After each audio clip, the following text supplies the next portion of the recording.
আপনারা কেমন আছেন সবাই? 3:30 থেকে এই মাঠে আপনারা অপেক্ষমান। আল্লাহ তাআলা এই অপেক্ষা এবং ত্যাগের জন্য আপনাদেরকে উত্তম জাযা দান করুন।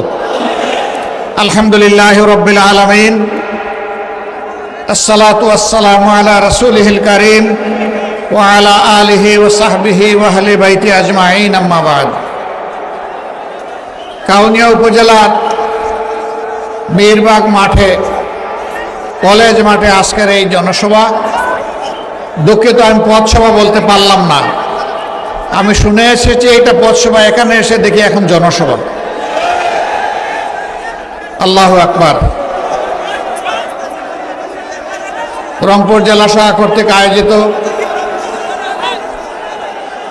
এই পথসভার সম্মানিত সভাপতি, সম্মানিত বিশেষ অতিথি, বাংলাদেশ জামাত ইসলামের নির্বাহী পরিষদের অন্যতম সদস্য, সহকারী সেক্রেটারি জেনারেল জনাব মাওলানা আব্দুল হালিম, মঞ্চে বসা কেন্দ্রীয় স্থানীয় আঞ্চলিক নেতৃবৃন্দ, বন্ধু সংগঠনের সম্মানিত ভাইয়েরা, বিভিন্ন শ্রেণী পেশা, দল মত ধর্মের ঊর্ধ্বে উঠে আজকে এখানে সমবেত প্রিয় জনতা, আমি আল্লাহ তাবারক তাআলার শুকরিয়া আদায় করছি।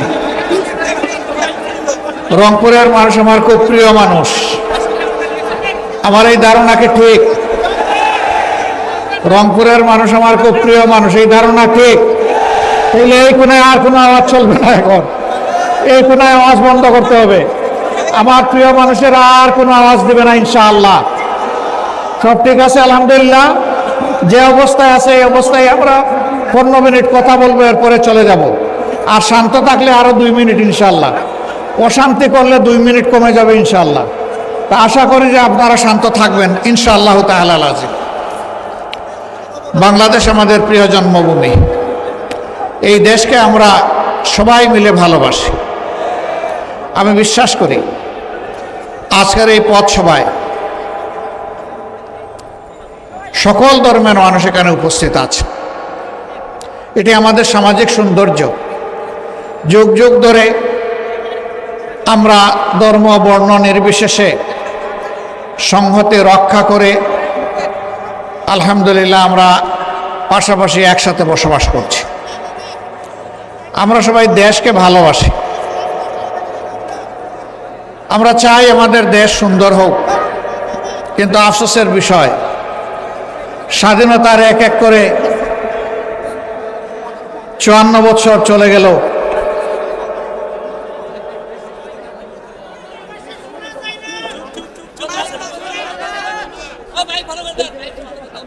স্বাধীনতার এক এক করে 54 বছর চলে গেল,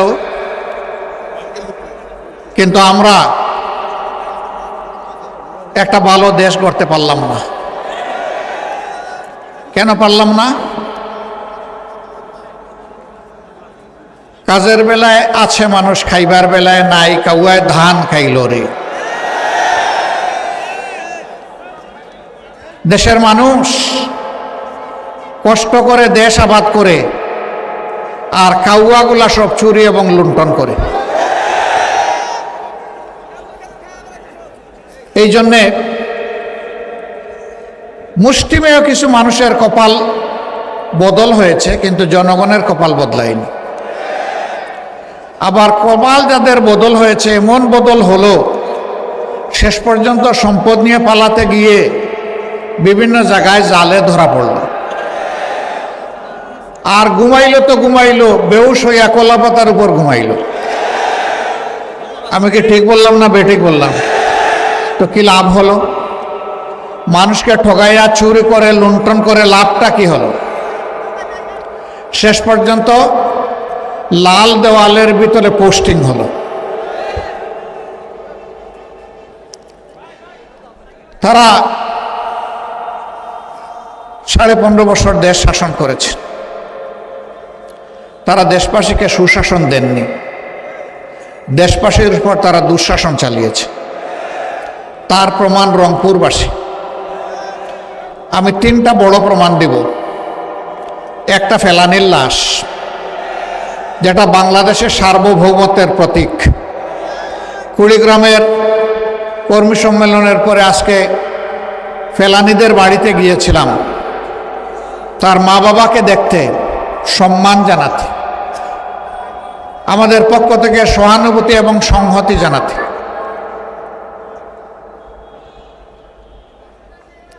আমাদের মেয়েটার লাশ সীমান্তের কাঁটাতারে ঝুলে থাকলো, কিন্তু নতজানু সরকার ভারতের কাছ থেকে বিচারটা আদায় করতে পারল না। কেমনে করবে? তাদের পররাষ্ট্রমন্ত্রী যদি বলে ভারতের সাথে আমাদের সম্পর্ক স্বামী স্ত্রীর সম্পর্ক, তাইলে কি পারবে? পারবে না। 2 নম্বর প্রমাণ, 15.5 বছরের দুঃশাসনের অবসানের জন্য ছাত্র জনতার নেতৃত্বে আপামর জনগণ এবার রাস্তায় নেমেছিল। রাস্তায় জনগণ এমনি এমনি নামে নাই। আপনাদেরই গর্বিত এক সন্তান, সে রাস্তায় দাঁড়িয়ে গুলির সামনে বুক উঁচু করে ডানা মেলে বলেছিল, বুকের ভিতরে তুমুল ঝড়, বুক পেতেছে গুলি কর। কে সে? সে আমাদের নেতা, সে আমাদের বীর, সে আমাদের দ্বিতীয় স্বাধীনতার আইকন। কিন্তু তাকে নির্মমভাবে গুলি করে, এক নয় 3টা গুলি করে তাকে হত্যা করা হয়েছে। দুঃশাসনের দ্বিতীয় প্রমাণ। তৃতীয় প্রমাণ, আপনাদের প্রিয় মানুষ, বাংলাদেশ জামাত ইসলামীর তৎকালীন ভারপ্রাপ্ত সেক্রেটারি জেনারেল, পরিচ্ছন্ন চরিত্রের মানুষ, দেশপ্রেমিক নেতা ATM আজহারুল ইসলাম এখনো বন্দিশালায়। কে ঢুকিয়েছিল তারে? ফ্যাসিস্ট আওয়ামী লীগ ঢুকিয়েছিল। আমরা বিস্মিত, ফ্যাসিস্ট পালিয়ে গেছে, কিন্তু আমাদের আজহার ভাই এখনো জেলের ভিতরে আছেন। বিচারের নামে আমরা কোনো গড়িমসি দেখতে চাই না। আমাদের স্পষ্ট কালাম, আজহার ভাইয়ের উপর ইনসাফ করে দ্রুত বিচার সম্পন্ন করে আমাদের বুকে ফিরিয়ে দিন। যদি বুকে ফিরিয়ে না দিন, তাহলে আমরা রাস্তায় নামতে বাধ্য হব। বাংলাদেশের টেকনাফ থেকে তেঁতুলিয়া, জাফলং থেকে পাতুরিয়া, সর্বত্র তখন দাবানল জ্বলে উঠবে। অতএব ভালোয় ভালোয় আর জুলুম না করে তাকে ছেড়ে দিন। দুঃশাসনের 3 চিহ্ন আমি আপনাদের সামনে বললাম। এরকম হাজার হাজার ঘটনা সারা বাংলাদেশকে এরা তছনছ করে দিয়েছে। উন্নয়নের নামে লুটপাট করে 26 লক্ষ কোটি টাকা বিদেশে পাচার করেছে, বাংলাদেশের 5 বছরের বার্ষিক বাজেটের সমান। এরাই আবার চুরের মার বড় গলা, এরে চুর বলতো, ওরে চুর বলতো। এক চুরের গল্প না বলে পারি না। গরু চুর, সীমান্ত এলাকা থেকে গরু চুরি করে ভিতরে নিয়ে আসছে। যে গৃহস্থের গরু চুরি হয়েছে গরিব মানুষ, হালের 1 জোড়া বলদ, তাই দিয়ে অন্যের জমি টমি চাষ করে কোনো সুরত নিজের মা বাচ্চা কাচ্চার পেটের খোরাক যোগায়। চোর যখন তার 2টি বলদই চুরি করে নিয়ে গেল, এদিক ওদিক ঘুরে খোঁজখবর নিয়ে জানলো যে অমুক জায়গায়। সেই গ্রামে গেল, খোঁজখবর নিল, একটু পালস টেস্ট করলো, বুঝলো যে ওদেরকে কিছু না দিলে হবে না। ধার দেনা করে কিছু টাকা নিয়ে এসেছে। শুনলো যে চোর যে চুরি করে এনেছে তার মা একজন বৃদ্ধা মহিলা। তার কাছে গিয়ে সোজা তার পায়ে পড়ল, বলল, মা, তোমার মতোই আমার একজন বৃদ্ধা মা আছে, আমার 3টা সন্তান, আমার স্ত্রী আর আমি। আমাদের এই 6 জনের সংসার বড় কষ্টে, সংসারের ঘানি টানি। 2টা মাত্র বলদ, যে কোনো কারণেই হোক আপনার সন্তানের জিম্মায় চলে এসেছে। বলে না যে চুরি করে নিয়ে এসেছে, বললে যদি আবার বিগড়ে যায়। এখন মা, আমি ধার দেনা করে অল্প কিছু টাকা হাতে নিয়ে এসেছি, আপনি আমার ধর্মের মা, আমার সাহায্য করেন, এইটুকু টাকা নিয়ে আমার গরুগুলো আমার হাতে তুলে দেন। এই বেটা, এখন মা ডাকতে এসেছ, অল্প টাকা নিয়ে আমার সন্তানের এত কষ্টের ধন ফেরত নিতে চাও? যদি ওখানে হাতে নাতে ধরা পড়তো, হাড্ডিকে একটা রাখতা। এখন আবার টাকা কম দিতে এসেছ, ও যা চায় 16 আনা হিসাব করে দিয়ে যাও। এটাই হলো চুরের মার বড় গলা।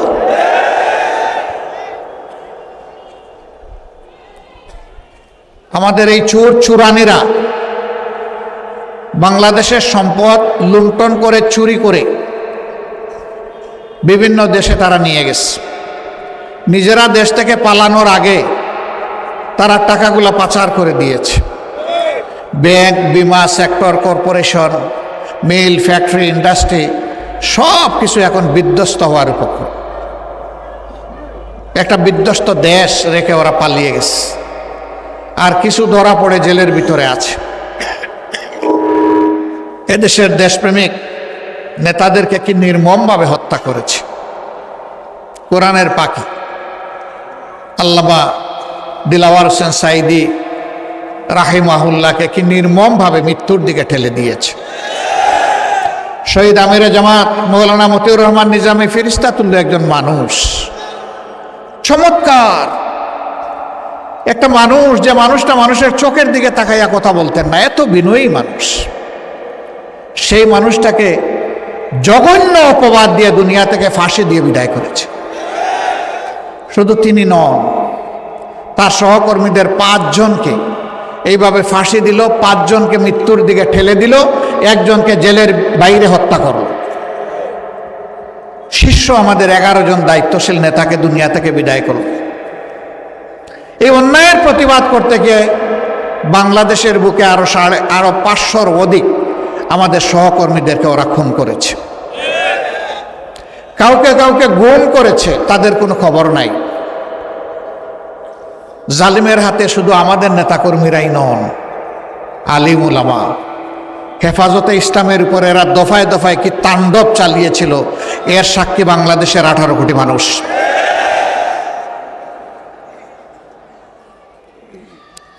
হাফিজদেরকে খুন করলো, আলিমদেরকে খুন করলো, এতিমদেরকে খুন করলো। তারপরে উপহাস করে বলল শাপলা চত্বরে কোনো মানুষ মারা যায়নি, হেফাজতের লোকেরা লাল রং ছিটাইয়ে দিয়েছিল। একটা দেশের প্রধানমন্ত্রীর চেয়ারে বসে এত কুরুচিপূর্ণ কথা বলা, একটা মানুষ কতটা নিম্ন স্তরে নামলে হতে পারে চিন্তা করুন। তারা লজ্জা না পেলেও তাদের এই সমস্ত কথায় দেশবাসী লজ্জা পায়। আমার সম্মানিত ভাইয়েরা, এরা বাংলাদেশের সকল প্রতিষ্ঠানকে ধ্বংস করে গেছে। এরা যখনই ক্ষমতায় আসে তখন তারা একটা গোষ্ঠীর, একটা পরিবারের জমিদারি কায়েম করে। এটা কোন পরিবার বলেন তো? কোন পরিবার? হ্যাঁ, শেখ পরিবার। তাই বলে বাংলাদেশের সকল শেখ খারাপ না, ওদের পরিবারটা খারাপ। ওদের পরিবারের যার গায়ে হাত পড়তেছে চুরের কোনি খুঁজে পাওয়া যাচ্ছে। এরপরে এদেরকে যারা তুষামুত করেছে, চাটুকারি করেছে, চামচাগিরি করেছে, তারাও দেশের সম্পদ লুণ্ঠন করেছে, মানুষের উপর জুলুম করেছে।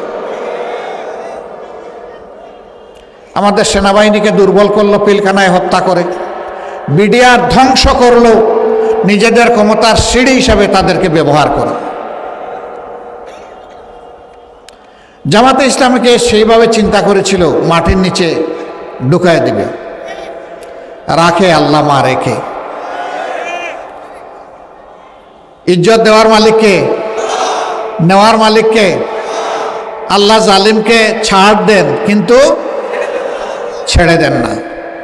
আল্লাহ যখন ধরেন তখন পাউডার বানাইয়া ছাড়। বাংলাদেশের জনগণ সেটাই দেখল।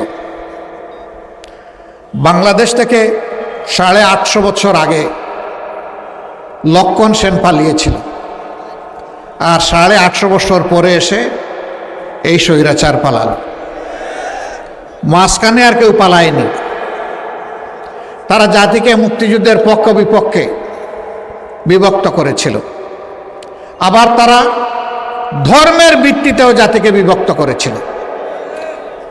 তার মেজরিটি মাইনরিটি, সংখ্যাগুরু সংখ্যালঘু, এইভাবে দেশটাকে বিভক্ত করে মানুষের মধ্যে হিংসা হানাহানি, সংঘাত সংঘর্ষ লাগিয়ে রেখেছিল।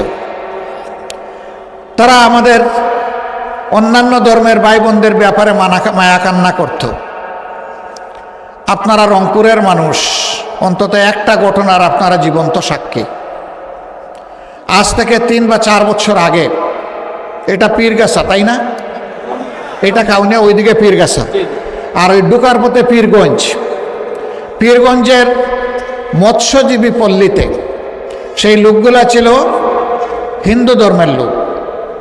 তাদের পল্লীতে ঢুকলো, গরুগুলা লুণ্ঠন করলো, ঘর দুয়ার লুণ্ঠন করলো, তারপরে আগুন লাগাইয়া দিল। সাথে সাথে দোষারোপ করলো জামাতে ইসলামী, ইসলামী ছাত্র শিবিরকে। কেন দোষ? দোষ হলো মিঠা পুকুরে ওদের শক্ত ঘাঁটি, ওখান থেকে এসে আগুন লাগাইছে আর লুটপাট করছে। 3 দিনের মাথায় সত্য বের হয়ে আসলো। ওই ভাই বোনেরা বলে দিল, এইগুলা জামাত শিবির করে নাই, এইগুলা করেছে যুবলীগের অমুক নেতা। এইভাবে স্বাধীনতার পর থেকে মায়া কান্না করে আমাদের ওই ভাই বোনদের তারা বিপুল ক্ষতি করেছে। আমরা বর্তমান সরকারের কাছে দাবি করি, অনেক সংস্কারে হাত দিয়েছেন, আরেকটা সংস্কারে হাত দেন। স্বাধীনতার পর থেকে আজকের দিন 24শে জানুয়ারি 2025, এই দিন পর্যন্ত বাংলাদেশের সর্বত্র বিভিন্ন ধর্মের মানুষকে যারা খুন করেছে, গুম করেছে, সম্পদ লুণ্ঠন করেছে, ঘর বাড়ি থেকে তাড়িয়ে দিয়েছে, বিটামাটি দখল করেছে, দোকান ব্যবসা দখল করেছে এবং ইজ্জতের উপর হাত দিয়েছে, এই কালো লোকদের তালিকা তৈরি করা হোক, জাতির সামনে প্রকাশ করে দেন। আমিও যদি সেই কালো লোক হয়, আমার নামও ওখানে লেখেন, পারলে 1 নম্বরে লিখে দেন, কোনো অসুবিধা নাই। এই কালোদেরকে মানুষের চিনা দরকার। তবে আলহামদুলিল্লাহ, আমরা আল্লাহকে ভয় করি। যারা আল্লাহকে ভয় করে তাদের হাতে মানুষের 3টা জিনিস নিরাপদ: তাদের জীবন, তাদের সম্পদ, তাদের ইজ্জত। এই 3টা কখনো আল্লাহকে ডরানেওয়ালা মানুষের হাতে ক্ষতিগ্রস্ত হয় না। এরা আমাদেরকে বিভিন্ন সময়ে দোষারোপ করে, যা মানুষ দেখে নাই, যা মানুষ শুনে নাই। আমরা বলি যে অতীতকে অতীতের জায়গায় রাখেন, বেশি অতীত দূরে দরকার নাই। গত 20-25 বছরটা একটু চোখ মেলে দেখেন কে কি করেছে। এই দল স্বাধীনতার পরে 10,000 মুক্তিযোদ্ধা সহ 34,000 মানুষকে বিনা বিচারে খুন করেছিল। সকল দল নিষিদ্ধ করে একদলীয় বাকশাল গড়ে তুলেছিল। সেনাবাহিনীকে ধ্বংস করার জন্য রক্ষী বাহিনী গঠন করেছিল। এই দলই আবার 1996 সালে ক্ষমতায় এসে সারা বাংলাদেশে ছোপ ছোপ রক্ত আর কাড়ি কাড়ি লাশ উপহার দিয়েছিল।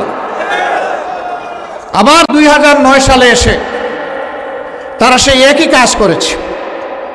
অবশ্য 9 সালে ক্ষমতায় আসলে কি করবে, এটা আবার 6 সালের 28 অক্টোবর জানিয়ে দিয়েছে। লক্ষ্মীপুরটার তাণ্ডবে এদেশের নিরীহ মানুষগুলোকে খুন করেছে স্পষ্ট দিবালোকে।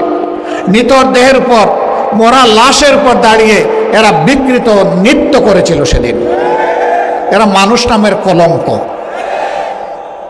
এরপরে ক্ষমতায় আসার পরে 15.5 বছর তারা একই কাজ করেছে। ক্ষমতা থেকে পালিয়ে যাওয়ার দিন পর্যন্ত একই কাজ করেছে। এই যত মানুষ এদের হাতে আজ পর্যন্ত জুলুমের শিকার হয়ে নিহত হয়েছেন, মহান রবের দরবারে দোয়া করি আল্লাহ তাদের সকলকে শহীদ হিসাবে কবুল করুন। যারা আহত পঙ্গু হয়েছেন, আল্লাহ তাআলা তাদেরকে ধৈর্য দিন এবং সুস্থতার নিয়ামত দান করুন। প্রিয় দেশবাসী, এরা তো দিল সব শেষ করে, এখন এই দেশটা গড়তে হবে না?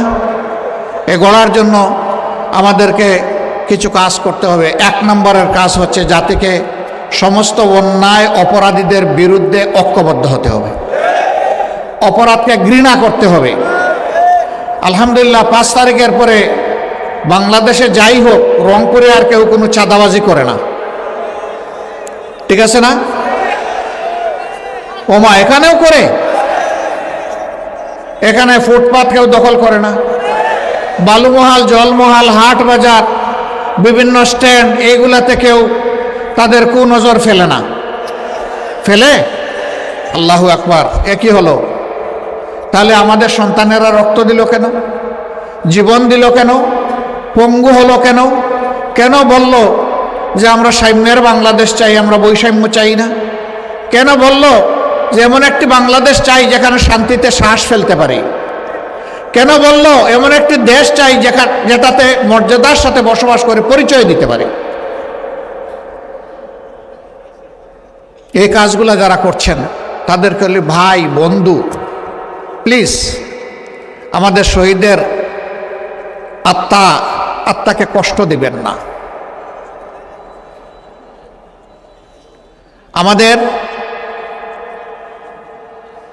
শহীদের আত্মাকে কষ্ট দেবেন না। এবং আমাদের যে সমস্ত ভাইয়েরা 2 চোখ হারিয়ে অন্ধ হয়েছে, 2 পা হারিয়ে পঙ্গু হয়েছে, মেরুদণ্ডে বুলেট বিদ্ধ হয়ে অবশ হয়ে বিছানায় পড়ে আছে, এই সংখ্যা 34,000। তাদেরকে অপমান করবেন না। মনে রাখবেন, একদল অপমান করেছিল, তারা তাদের পরিণতি ভোগ করেছে। আমরা যেন কেউ এই বিপদে না পড়ি। আমরা বিনয়ের সাথে অনুরোধ করব, সামাজিক এই সমস্ত অপরাধ থেকে দূরে থাকুন। একজন মানুষের সক্ষমতা নাই, গরিব মানুষ, ভিক্ষা করা দোষের নয়, তিনি ভিক্ষা করতে পারেন। কিন্তু মানুষের কাছ থেকে জোর জবরদস্তি করে, কায়দা করে চাঁদা নেওয়া চরম অন্যায়, চরম অন্যায়। এ কাজ করবেন না। প্রয়োজন হয় 10 জনের কাছে হাত পেতে জীবন চালান, তবুও মানুষের উপর জুলুম করে চাঁদা আদায় করবেন না। কেউ কেউ বলে এই সমস্ত কথা বললে নাকি জাতীয় ঐক্য নষ্ট হয়। যেই কাজ করলে মানুষের জীবনে অভিশাপ নেমে আসে, এই কাজের বিরুদ্ধে পছন্দ করুক অথবা না করুক, আমাদের কণ্ঠ মুক্ত থাকবে, সোচ্চার থাকবে। আমরা একটা বৈষম্যহীন মানবিক বাংলাদেশ চাই, যেই বাংলাদেশে মানুষ বসবাস করে শান্তি পাবে, আদালতে গেলে ন্যায় বিচার পাবে, অফিসে গেলে ঘুষ ছাড়াই তার কাজটা সেরে ঘরে ফিরবে। কৃষক মাঠে ফসল ফলাবে, সরকার তার পাশে থাকবে, তাকে বৈজ্ঞানিক প্রযুক্তি সরবরাহ করবে। কৃষক লাভবান হবে, দেশ খাদ্যে স্বয়ংসম্পূর্ণ হবে, বিদেশে আমার দেশের জিনিস রপ্তানি হবে। আমাদের দেশ থেকে যারা বিদেশে শ্রমিক হিসাবে গিয়েছেন তাদের সংখ্যা প্রায় 1.5 কোটি। বিভিন্নভাবে কাজ করেন, সেই সংখ্যাটা আরও সব মিলাইয়া 2 কোটি। এই 2 কোটি প্রবাসীকে আমরা দক্ষ মানুষ হিসাবে গড়ে তুলে দুনিয়ার বুকে আমরা সম্মানের সাথে দুনিয়াকেও সাহায্য করব, দেশকেও আমরা সাহায্য করব ইনশাআল্লাহ। আমাদের প্রত্যেকটা সন্তান জন্ম নেওয়ার পরে তার সুস্বাস্থ্য, তার শিক্ষা, তার বেড়ে ওঠা এবং তার গৌরবজনকভাবে একটা পেশায় নিয়োগ হওয়ার মতো তাকে আমরা শিক্ষা দিয়ে গড়ে তুলব ইনশাআল্লাহ। একটা মেয়ে অথবা ছেলে শিক্ষার পাঠ চুকিয়ে যখন বের হবে বিশ্ববিদ্যালয় কিংবা মাদ্রাসা থেকে, তখন সে পেরেশান হয়ে চাকরির জন্য দুনিয়া ব্যাপী ঘুরবে না, বরঞ্চ শিক্ষার পাঠ চুকিয়ে বের হওয়ার সাথে সাথে কাজ তার হাতে চলে আসবে। এই হাতগুলো হবে দেশ গড়ার কারিগরের হাত। এমন শিক্ষা ব্যবস্থা আমরা চাই। এই শিক্ষা ব্যবস্থাতে শুধু বুক বিলাস শিক্ষা দেওয়া হবে না, বরঞ্চ মানুষকে মানবতার শিক্ষা দেওয়া হবে। মানুষ মানুষকে কীভাবে সম্মান করবে, ভালোবাসবে, দেশকে ভালোবাসবে, এই শিক্ষা ইনশাআল্লাহ সেখানে গড়ে তোলা হবে। এই শিক্ষা না দেওয়া পর্যন্ত এই জাতি ঠিক হবে না। আমাদের দেশের লোকেরা বলে, আমি বলি না, একটা শ্রেণী যে যত বড় সে তত ডাকাত। 10টা সাধারণ সিসকা ডাকাত আর চোর মিলে যা ক্ষতি করে একজন শিক্ষিত লোক হাতের কলমের কুশায় তার চাইতে 1000 গুণ বেশি ক্ষতি করতে পারে। কেন? কারণ একটাই, যে তার সাথে মানবিক বা নৈতিক শিক্ষা নাই, আল্লাহর ভয় নাই। 91% মানুষের দেশে যদি দ্বীনি শিক্ষা, নৈতিক শিক্ষা, আল্লাহর ভয়ের শিক্ষা এবং পেশাগত দক্ষতা অর্জনের শিক্ষা যদি একসাথে না থাকে, এই দেশ কখনো ভালো দেশ হতে পারবে না। আমরা সেই দেশটি করতে চাই। আপনারা কি এমন একটা দেশের স্বপ্ন দেখেন? ইনশাআল্লাহ। লোকেরা বলে জামাতে ইসলামী ক্ষমতায় গেলে মহিলাদেরকে ঘরের মধ্যে রেখে দিবে, বের হতে দেবে না। আমাদের মা বোন আছে না, তাদের নিয়ে আমরা ঘর থেকে বের হই না? তারা বিভিন্ন পেশাগত দায়িত্ব পালন করেন না? আলহামদুলিল্লাহ, আমার নিজের স্ত্রী একজন চিকিৎসক, 2টি মেয়ে চিকিৎসক, ছেলে চিকিৎসক। আমি কি শুধু ছেলেকে চিকিৎসা শাস্ত্র পড়াইছি, আমার মেয়েদের পড়াই নেই? পড়িয়েছি। আমিই তো তার প্রমাণ যে তারা তো স্ব ক্ষেত্রে তারা দায়িত্ব পালন করছেন ইজ্জতের সাথে, আলহামদুলিল্লাহ। ইনশাআল্লাহ সেই কোরআনের বাংলাদেশে আমাদের মায়েরাও সমাজের উন্নয়নে অবদান রাখবেন, যুদ্ধক্ষেত্রে অংশগ্রহণ করবেন, ব্যবসা বাণিজ্য করবেন, চাকরি করবেন, শিক্ষকতার পেশায় নিয়োজিত হবেন। কিন্তু তারা 2টা জিনিস বাড়তি পাবেন, একটা হচ্ছে সম্মান আর একটা হচ্ছে নিরাপত্তা। ইনশাআল্লাহ এই বাংলাদেশের জন্য গড়ার জন্য আপনারা প্রস্তুত? দেখে হাত তুলেন তো, দেখে কারা প্রস্তুত। আলহামদুলিল্লাহ, আলহামদুলিল্লাহ, হাত নামান। রংপুর যখন হাত তুলেছে, আগামীকাল থেকে বাংলাদেশ সুন্দর হয়ে যাবে, তাই না? না ভাই, লড়াই শেষ হয় নাই, যুদ্ধ কেবল শুরু। আগাছা পরগাছায় দেশ ভরে গেছে, ময়লা আবর্জনায় দেশ ভরে গেছে। এই সব কিছু পরিষ্কার করে ফেলতে হবে। তাই আমাদের সন্তানেরা স্লোগান দিচ্ছে, আবু সাইদ মুগ্ধ, শেষ হয়নি যুদ্ধ। ইনশাআল্লাহ আমাদের সেই যুদ্ধ অব্যাহত থাকবে একটা মানবিক বাংলাদেশ গড়া পর্যন্ত। যেহেতু আমরা সেই দেশটা চাই, আপনাদের প্রতি আমাদের অনুরোধ, আপনারা ঘরে ঘরে আহ্বান পৌঁছে দিন। বাংলাদেশ জামাতে ইসলামীর জন্য দোয়া করেন, অন্তর দিয়ে একটু ভালোবাসা পোষণ করেন। যতক্ষণ জামাতকে আপনারা ইনসাফের উপর এবং মানুষের কল্যাণের উপর দেখবেন, ততক্ষণ আমাদের পাশে থাকুন। এমন একটি দেশ গড়ার জন্য আপনারা এগিয়ে আসুন। যতক্ষণ আপনাদেরকে কোরআনের উপর, ন্যায় নীতির উপর, সততার উপর দেখবেন, ততক্ষণ পর্যন্ত আপনাদের মায়াবী বুকে আমাদের জন্য একটু বিছনা করে দেন, একটু জায়গা করে দেন। কিন্তু যদি আমাদেরকে কোনো ভুল পথে দেখেন, অবশ্যই শুধু সমালোচনা করবেন না, শিরদাঁড়া ধরে টান দিয়ে সোজা করে দেবেন, ছাড় দিবেন না। কারণ আমাদের ভুলের কারণে 2টা ক্ষতি হবে। একটা হবে একটা দলের রাজনৈতিক ব্যর্থতা, আর যেহেতু আমরা কোরআনের রাজনীতি করি, সেই জন্য মানুষ কোরআনকে ভুল বুঝবে। অতএব আপনারা সাচ্চা পাহারাদারের ভূমিকা আমাদের ব্যাপারে ইনশাআল্লাহ পালন করবেন। আপনারা পারবেন তো ইনশাআল্লাহ? আলহামদুলিল্লাহ, আমরা আপনাদের কাছে কৃতজ্ঞ।